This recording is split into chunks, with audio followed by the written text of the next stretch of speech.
Konflik Israel dan Palestina yang menyita perhatian seluruh dunia masih terus berlanjut hingga saat ini. Mungkin di antara kalian masih banyak yang bertanya-tanya, apa sebenarnya yang diinginkan oleh Israel? Seperti apa sejarah panjang konfliknya? Hingga bagaimana kondisi Israel saat ini? Untuk menjawab semua pertanyaan itu, mari kita masuk ke kapsul waktu dan menelusuri transformasi panjang negara Israel dalam video berikut ini. Israel dan konflik adalah dua kata yang sulit dipisahkan, bahkan sejak awal negara ini muncul. Berdasarkan beberapa buku dan artikel sejarah yang telah kami rangkum, secara historis, Israel awalnya merupakan sebuah kerajaan Yahudi yang tinggal di daratan Palestina kuno, yang saat itu disebut Kanaan. Secara geografis, wilayah ini sangat strategis, karena menjadi salah satu jalur sutra darat pada zamannya. Namun hal ini justru mengundang bangsa-bangsa lain untuk menguasai wilayah kerajaan Yahudi. Akibatnya, bangsa Yahudi terusir dari tanah mereka sendiri dan terpaksa harus mengungsi ke wilayah Eropa dan Timur Tengah. Meskipun mengalami pengusiran selama berabad-abad, bangsa Yahudi ini tetap mempertahankan identitas dan agama mereka. Mimpi untuk kembali ke tanah leluhur mereka juga tetap ada. Dan singkat cerita, pada abad ke-19, mimpi ini coba diwujudkan melalui gerakan nasionalis yang disebut Zionisme. Pada saat itu, wilayah Timur Tengah termasuk tanah Palestina yang dimimpikan oleh bangsa Yahudi, dikuasai oleh Kesultanan Utsmaniyah yang dipimpin oleh Abdul Hamid II. Pada tahun 1896, para Zionis memulai gerakan politiknya untuk mendirikan negara Yahudi di tanah Palestina. Usaha pertama yang dilakukan adalah memohon kepada Sultan Abdul Hamid II untuk memberikan tanah di Palestina dengan imbalan bantuan keuangan kas kesultanan. Untuk keberlangsungan rencana ini, para orang-orang Yahudi mendirikan sebuah organisasi yang bernama Jewish National Fund, yang kemudian digunakan untuk pusat koordinasi dan informasi mengenai pembelian tanah-tanah kosong di Palestina. Kemiskinan masyarakat Palestina menjadi salah satu faktor paling penting terjadinya penjualan tanah milik orang-orang Palestina kepada orang-orang Yahudi. Sehingga pada akhirnya, bangsa Yahudi di Eropa sangat leluasa masuk ke Palestina dan membentuk pemukiman di sana. Dalam kurun waktu 1896 hingga 1914, puluhan ribu orang Yahudi di Eropa berhasil memasuki wilayah daratan Palestina. Perang Dunia Pertama juga berpengaruh besar terhadap terbentuknya negara Israel. Setelah keruntuhan Utsmaniyah, tanah Palestina beralih ke tangan Inggris sebagai pemenang perang. Inggris kemudian mengeluarkan deklarasi Balfour yang berisi perjanjian adanya pendirian tanah air untuk bangsa Yahudi di tanah Palestina. Deklarasi Balfour ini menjadi jejak penting dalam sejarah konflik Israel dan Palestina. Meskipun gerakan Zionis mendapatkan dasar hukum untuk memperjuangkan negara Yahudi di Palestina, orang-orang Arab Palestina merasa diabaikan dan hak-hak mereka terancam. Dukungan Inggris terhadap Zionisme pun semakin memicu ketidakpuasan dan perlawanan di kalangan bangsa Arab Palestina. Namun, pemberontakan yang dilakukan tidak membuahkan hasil. Pihak Yahudi yang didukung oleh pemerintahan Inggris semakin leluasa menempati wilayah Palestina. Mereka berbondong-bondong untuk membuat pemukiman di wilayah tersebut. Pemerintah Inggris sempat bertindak untuk membuat rancangan pemisahan wilayah Arab Palestina dengan Yahudi. Namun hal itu ditolak oleh Arab Palestina karena mereka tetap menginginkan wilayah Palestina sebagai wilayah keseluruhan. Kemudian pada Perang Dunia Kedua berlangsung, kaum Yahudi dan Eropa berbondong-bondong menuju wilayah Palestina untuk membuat pemukiman. Hal ini justru membuat Yahudi dan Arab Palestina semakin kacau dan memanas. Para imigran ini mendapat kecaman dan penolakan dari Arab Palestina. Pemberontakan terjadi antar kedua bangsa tersebut. Pemberontakan tersebut justru menimbulkan krisis antara Yahudi dan Palestina yang tidak dapat diatasi oleh pemerintahan Inggris. Setelah berakhirnya Perang Dunia Kedua, Inggris secara resmi melepaskan wilayah Palestina dan menyerahkan mandat kepada Perserikatan Bangsa-Bangsa untuk menangani masalah perebutan wilayah antara Yahudi dan Palestina. Pada tahun 1947, populasi Yahudi di Palestina telah membengkak menjadi 33%, namun mereka hanya memiliki 6% lahan. PBB kemudian mengeluarkan resolusi 181 yang menyerukan pembagian Palestina menjadi negara-negara Arab dan Yahudi. Palestina langsung menolak rencana tersebut karena isinya akan memberikan sekitar 55% wilayah Palestina kepada Yahudi, termasuk sebagian besar wilayah pesisir yang subur.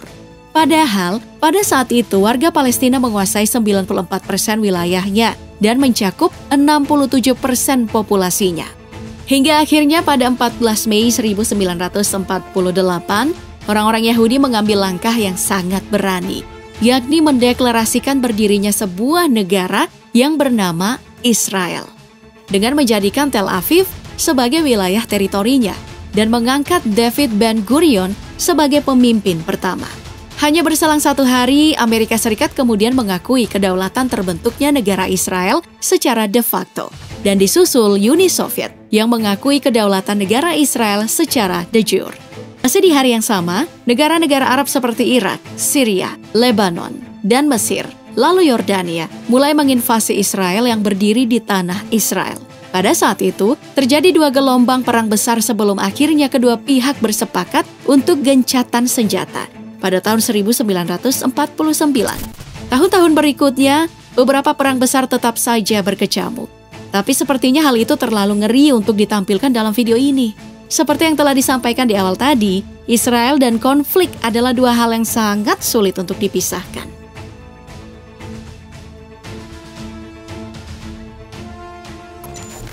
Meski begitu, Israel tetap saja seperti negara pada umumnya.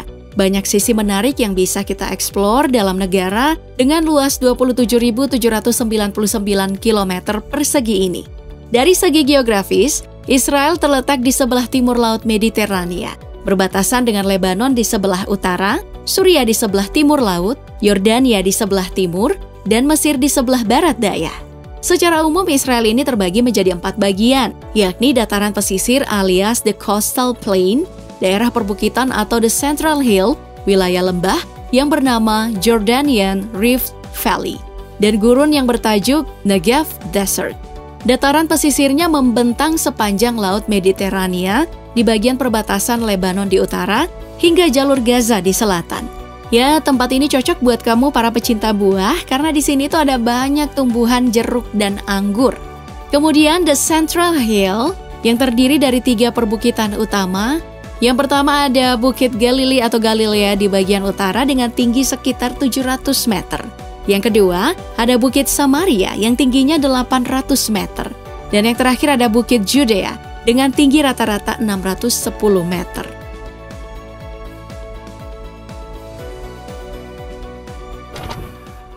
Dari keindahan geografinya, kita beralih menyusuri keragaman demografi Israel. Di tahun 2023 ini, laman worlddometers.info mencatat populasi Israel sebesar 9.215.824 jiwa. Jika kamu berpikir seluruh populasi Israel adalah orang Yahudi, maka kamu salah besar. Biro Pusat Statistik Israel melaporkan 2 juta populasi Israel merupakan orang Arab yang mencakup berbagai agama. Bangsa Yahudi sendiri masih mayoritas dengan total 7.124.000 orang. Sementara 534.000 populasi itu diklasifikasikan sebagai orang lain. Selain bangsa Yahudi dan Arab yang dominan, terdapat juga kelompok etnis yang lebih kecil seperti Sirkasia, Armenia, dan Druze. Israel bisa beragam seperti ini karena para Yahudi imigran dari seluruh dunia membawa tradisi dan budayanya masing-masing. Di Israel, kamu mungkin akan sedikit kebingungan dengan tanggal atau harinya, sebab mereka menggunakan kalender Yahudi yang berbeda dengan kalender Masehi. Hari libur mereka juga berbeda, yaitu hari Sabtu alias Sabat.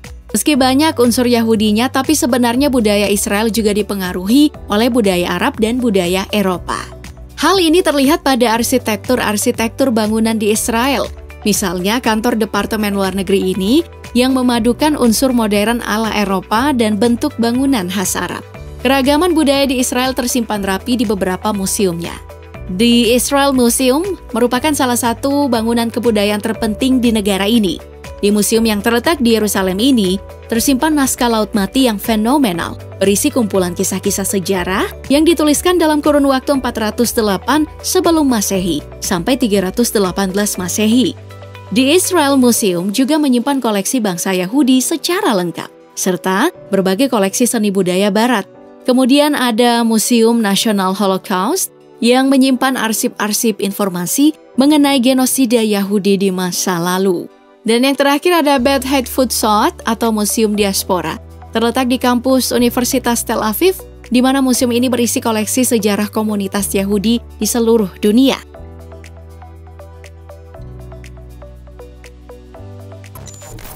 Ada satu kemiripan antara Israel dan Indonesia, yakni terkait pemindahan ibu kota negara. Kalau di Indonesia, ibu kota akan berpindah dari Jakarta ke IKN Nusantara.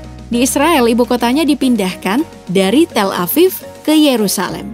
Meski begitu, hal ini masih menjadi kontroversi, sebab PBB dan beberapa negara di dunia tidak mengakui Yerusalem sebagai ibu kota Israel.